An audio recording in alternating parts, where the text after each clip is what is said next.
Assalamualaikum warahmatullahi wabarakatuh. Perkenalkan, saya Syafina Najwa Aurelia dengan NIM 23020500082 dari Prodi Sastra Inggris. Di sini saya akan menjelaskan atau menceritakan kembali apa saja yang sudah saya pelajari selama 1 semester di mata kuliah Literasi Digital dan Kemanusiaan. Pada minggu pertama kami berdiskusi tentang video bagaimana jika dunia tanpa digital. Video ini milik Najwa Shihab. Di situ kami berdiskusi bagaimana jika dunia tanpa digital dan bagaimana jika manusia diganti dengan mesin. Pada minggu selanjutnya kami mempelajari revolusi industri 4.0, yaitu merupakan perubahan besar dalam cara kita bekerja dan hidup karena penggunaan teknologi canggih seperti internet, robot, dan kecerdasan buatan atau artificial intelligence. Kemajuan teknologi ini dapat mempermudah kita semua untuk melakukan kehidupan sehari-hari. Pada minggu selanjutnya kami mempelajari dampak positif kemajuan teknologi. Ada 4 dampak positif kemajuan teknologi ini. Yang pertama adalah memudahkan dalam mengakses informasi dengan cepat. Seperti yang kita semua ketahui, sekarang ini ada yang namanya teknologi Google. Di sana kita dapat mencari dan mendapatkan informasi dengan sangat cepat. Dampak positif yang kedua adalah meningkatkan kualitas sumber daya manusia melalui pengembangan dan pemanfaatan digitalisasi. Dampak positif yang ketiga yaitu adanya media massa yang berbasis digital.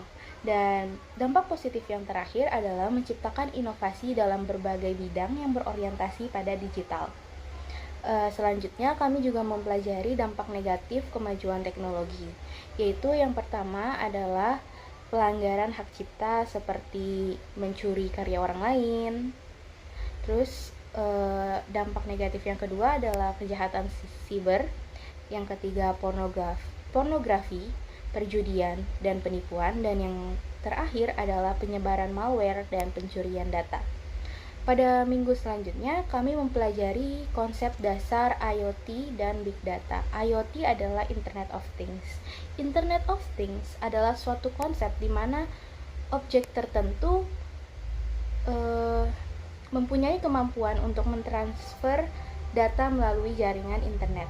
Sedangkan Big Data adalah data yang sangat besar juga kompleks dan tidak bisa dikelola menggunakan software atau tool yang biasa, melainkan membutuhkan teknologi baru. Pada minggu selanjutnya kami mempelajari pemanfaatan IoT, Internet of Things, dan Big Data.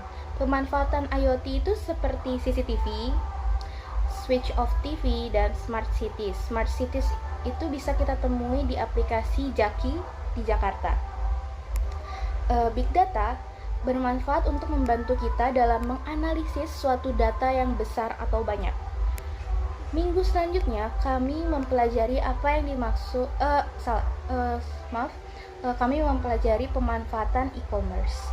E-commerce adalah penggunaan internet dan web untuk transaksi bisnis atau transaksi komersial yang diaktifkan secara digital di antara organisasi dan individu. Minggu selanjutnya kami mempelajari perbedaan online marketing dan juga offline marketing. Dimulai dari hal apa saja yang mempengaruhi decision consumer atau consumer decision, need recognition, evaluation alternatif, dan banyak lagi. Minggu selanjutnya kami mempelajari AI atau artificial intelligence, yaitu merupakan sebuah kecerdasan buatan yang merupakan serangkaian teknologi yang memungkinkan komputer untuk menjalankan fungsi tingkat lanjut seperti membaca ataupun menulis. Salah satu cara kerjanya adalah thinking rationally, yaitu berpikir secara rasional. Dan cirinya adalah acting humanly. Jadi di AI ini bisa seolah-olah seperti manusia asli, bukan robot. Dia bisa menjawab pertanyaan kita dan bisa kita ajak ngobrol seperti manusia pada umumnya. Minggu selanjutnya kami mempelajari apa itu etika dunia siber. Etika dunia siber adalah bagaimana etika atau sikap kita saat bermain media sosial agar kita tidak sampai terjerat UU ITE. Kita harus menjaga sikap kita seperti tidak mengirimkan komentar jahat dan bagaimana kita menghadapi komentar jahat itu sendiri.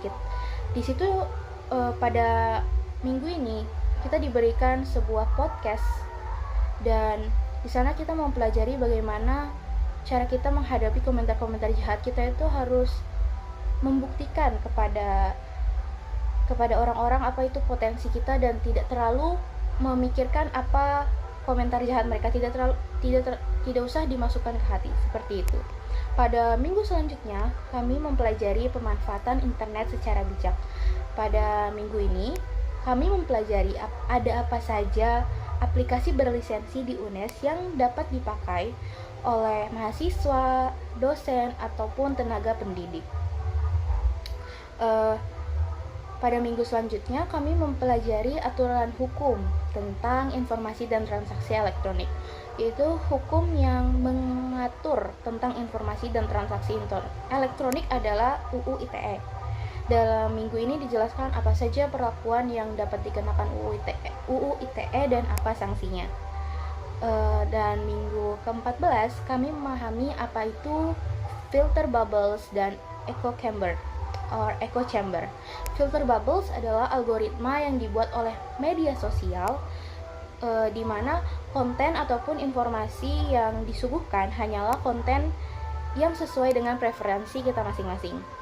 Echo chamber adalah lingkungan di mana seseorang hanya menemukan keyakinan atau pendapat yang sesuai dengan keyakinannya sendiri dan tidak mau mempercayai pendapat lain yang tidak mereka percayai. Jadi mereka hanya berpegang teguh pada pendapatnya sendiri. Pada minggu ke-15 kami menonton sebuah video dan kami mereview video tersebut. Video tersebut berisikan tentang seorang pemuda yang kecanduan judi online dikarenakan influence dari influencer TikTok. Berikut penjelasan saya penjelasan saya mengenai apa saja yang sudah saya pelajari di mata kuliah Literasi Digital dan Kemanusiaan selama 1 semester. Terima kasih banyak. Wassalamualaikum warahmatullahi wabarakatuh.